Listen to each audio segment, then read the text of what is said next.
Exercise 7.3 का ये रहा दूसरा प्रश्न, जिसमें हम लोग 1 to 6 छह प्रश्नों का उसी तरह सॉल्यूशन करेंगे। तो निम्नलिखित व्यंजकों के गुणनखंड करें, यानी इसका भी हम लोग उसी तरह गुणनखंड करते हैं। तो ये रहा आपका पहला प्रश्न।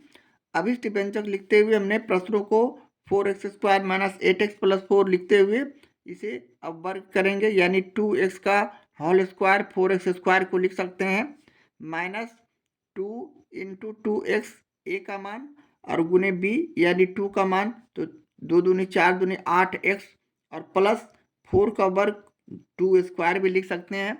इस तरह लिखने के बाद अब हम आगे इस प्रश्न का वर्ग के रूप में लिखने के बाद ये सूत्र पर आ चुका है, यानी a² minus 2ab plus b²। यहाँ a का मान 2x और b का मान 2, यहाँ माइनस सूत्र होगा इसलिए कि माइनस यहाँ है 2ab, तो माइनस यहाँ समझते हुए 2 लिखे और होल स्क्वायर किए।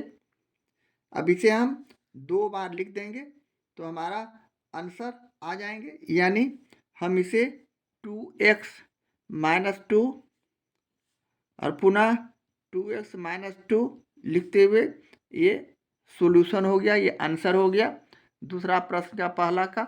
इसी तरह अगला प्रश्न दूसरा लेते हैं।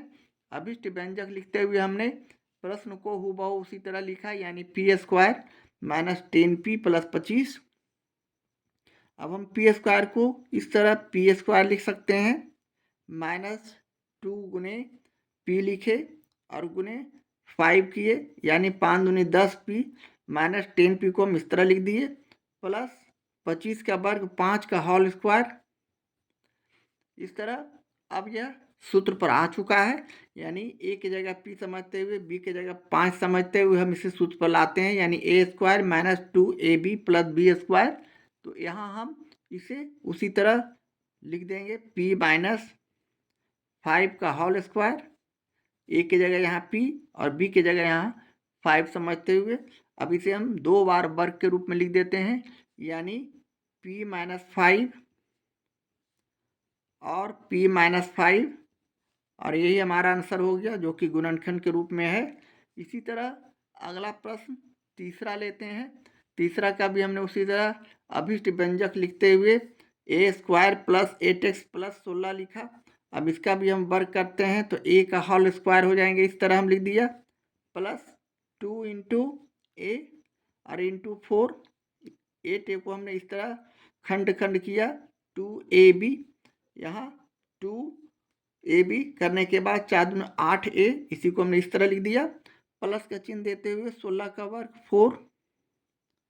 इस तरह हम इस चरण में इसे वर्ग के रूप में ला चुके हैं, सूत्र के रूप में ला चुके हैं, यानी a² plus 2ab plus b²। यहाँ a का मान a और b का मान 4 रखते हुए हम इसका वर्ग किए, यानी a प्लस b का होल स्क्वायर। अब इसे हम 2 बार लिख देंगे जो गुणनखंड के रूप में हो जाएंगे, यानी a प्लस 4 और यही हमारा आंसर हो जाएंगे। इस तरह तीसरा प्रश्न का सॉल्यूशन करते हैं। अगला प्रश्न 4 यानी चौथा प्रश्न लेते हुए हम उसे भी अभिष्ट व्यंजक लिखते हुए 25m² प्लस 30m प्लस 9 लिखे और इसे भी हम उसी तरह वर्ग के रूप में लिखते हैं, यानी 25 का हम 5 वर्ग करते हैं, m का m² का m, यानी 25m² को हमने इस तरह लिखा प्लस 2 इंटू 5m और 9 का वर्ग 3 प्लस 9 का वर्ग 3² हम इस तरह लिख दिए, यानी a की जगह 5m समझते हुए b की जगह हम 3 रखते हुए इसे सूत्र पर लाया a² plus 2ab plus b²।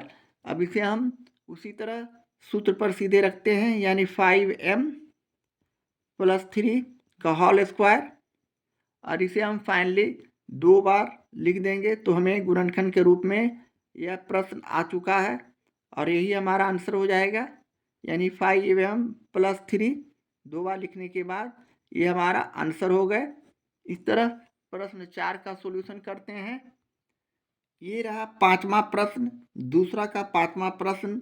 अभिष्ट व्यंजक लिखते हुए x² प्लस 8x प्लस 16 लिखा और इसे हम उसी तरह सूत्र पर लाएंगे, यानी एक्स स्क्वायर को हमने एक्स स्क्वायर इस तरह कर दिया, यानी ए स्क्वायर प्लस 2 इंटू ए का मान यहाँ एक्स और बी का मान यहाँ 4 रखेंगे तो हमारा 8x आ जाएंगे। 4 दूनी 8x प्लस 16 का वर्ग यानी 4 स्क्वायर।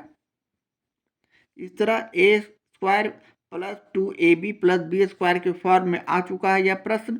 अब हम इसे x प्लस 4, यहाँ a का मान x और b का मान 4 रखते हुए स्क्वायर किया। अब यह a प्लस बी का होल स्क्वायर हो गया। इसे हम 2 बार लिख देंगे तो हमें गुणनखंड के रूप में आ जाएंगे, यानी x प्लस 4 और x प्लस 4, और यही हमारा आंसर हो जाएंगे। इस तरह हम प्रश्न 5 का सॉल्यूशन करते हैं।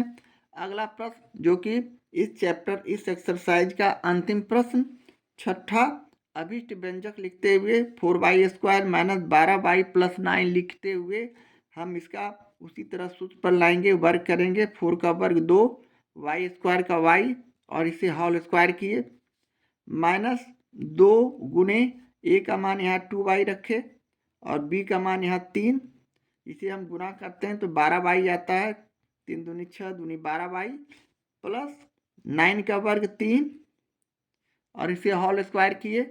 इस तरह करने के बाद अब हम इसे उसी तरह A square minus 2ab plus B square के फॉर्म में ला चुके हैं। अब इसे हम उसी तरह सूत्र पर रखेंगे, यानी 2y माइनस 3, यहाँ a का मान 2y और b का मान 3 और ये होल स्क्वायर हो गया। इसे हम 2 बार लिख देते हैं तो यह संख्या बीजीय व्यंजक गुणनखंड के रूप में आ जाते हैं और यही हमारा फाइनली रिजल्ट आंसर हो जाता है।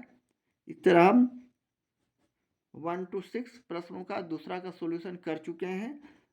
तो ये चैप्टर एक्सरसाइज हमारा समाप्त हो चुका है। अब मिलते हैं अगले एपिसोड में, तब तक के लिए बाय।